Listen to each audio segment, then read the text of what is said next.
हमारे मेहमानों का स्वागत अभिनंदन बड़े बुजुर्गों द्वारा किया जा रहा है। बड़े हर्ष की बात है ये। इसी प्रकार से पहुंचने से पहले ही हमारी इस सुंदर कथा में गौशाला निर्माण के लिए 5100 रुपये की घोषणा करवाई थी। जोरदार तालियों से स्वागत अभिनंदन। 5100 रुपये शोभित जी जानी हमारी गौशाला में दान करते हैं। राधे राधे। कृष्ण कन्हैया लाल की, वृंदावन बिहारी लाल की जय हो। जय श्री राधे राधे। गुरु जी के आशीर्वाद से कोई भी जैसा कि आमंत्रित किया गया था, चलो सरपंच साहब आप ही मत करो। जोरदार ताड़ियां।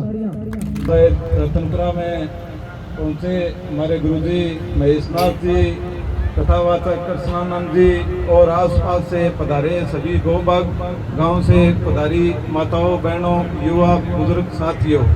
तो जो हमारे गांव में ये समझो महेशनाथ जी का ही आशीर्वाद है कि इनके सानिध्य से इन्होंने जिस दिन से इस धरती पर, इस गांव की भूमि पर पैर रखा था, उसी दिन हमारे गांव में समझो गौशाला का निर्माण हो गया।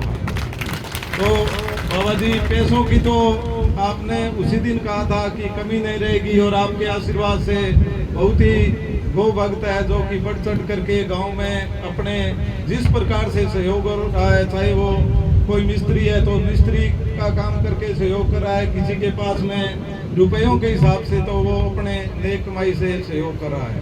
तो एक और निवेदन माताओं से, बहनों से कि आप सुबह जिस टाइम भागवत कथा आरंभ होती है 9 बजे, तो सभी माताएं सुबह 9 बजे पहुंचे, क्योंकि कार्यक्रम जब शुरू होता है तो जब बार बार आना जाना रहता है तो कार्यक्रम की थोड़ी शोभा अच्छी नहीं रहती, क्योंकि ये अपने गांव का जो भागवत कथा का प्रोग्राम है वो लाइव चल रहा है।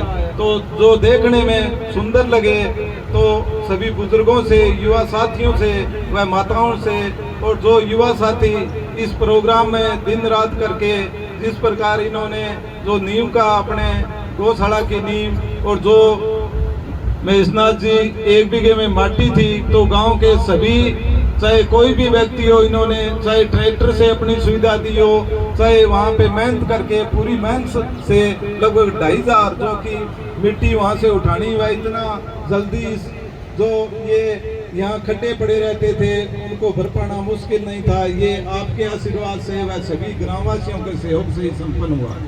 तो आप सभी से एक बार फिर अनुरोध किया, आप एकता व प्रेम भाव से अपने युवा साथी हो, चाहे बुजुर्ग हो, अलग अलग टीमों की जिस प्रकार से कमेटी ने जिम्मेवारी दे रखी है, जो भी जिस प्रकार से भी हमें भी जो भी जिम्मेवारी दे रखी है, तो हम उस जिम्मेवारी को, जो कमेटी हमें कार्यभार के बारे में बोलती है तो हम तुरंत उसको करने की कोशिश करते हैं।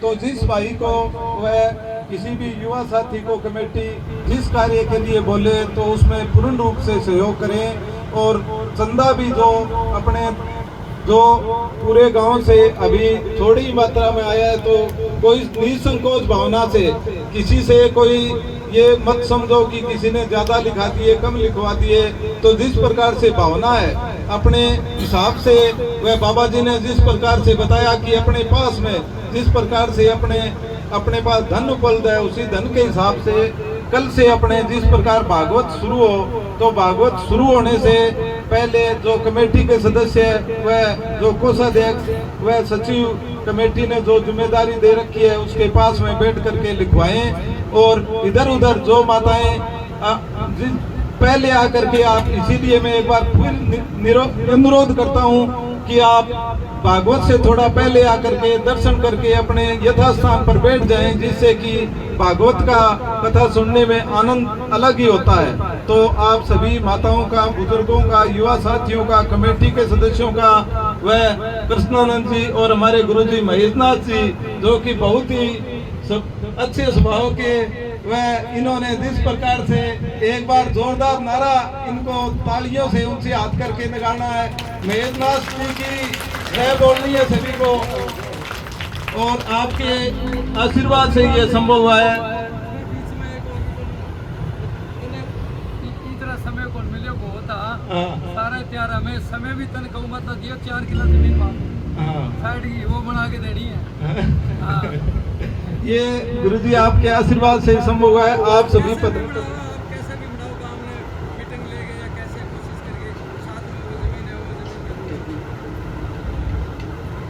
हाँ, गुरुजी की एक और मांग है कि जो ये अपने शमशान भूमि के नजदीक की जमीन है 4 बीघा, तो 4 बीघा तो अपने पास में उपलब्ध है। तो बाबा जी का कहने का मतलब ये है कि थोड़े थोड़े चंदे में सहयोग और करो, जिससे कि वो भूमि, इनसे अनुरोध करेंगे। खालिया परिवार ने पहले ही हमें भूमि दान दी है, तो भूमि दान से बड़ा और कुछ भी दान नहीं मानता मैं तो इनसे अनुरोध करेंगे। हमारे पास में, गांव के पास में व कमेटी के पास में अगर पूंजी होगी तो उनसे बोलेंगे तो हो सकता है गौओं के लिए वो भूमि अपने जो रेट भूमि के चल रहे हैं वो उस रेट में देने के लिए तैयार हो जाए। तो इस बात का भी बाबा जी ने अनुरोध किया है, मेरा भी अनुरोध किया। इसमें भी जब चंदे का सहयोग करो तो ध्यान रखना। सभी का बहुत बहुत धन्यवाद। और महेश नाथ जी की एक बार फिर जोरदार तालियों से बाबा महेश नाथ जी की जय हो। बहुत बहुत आभार, धन्यवाद। आइए खड़े होकर के भगवान की आरती और जो ये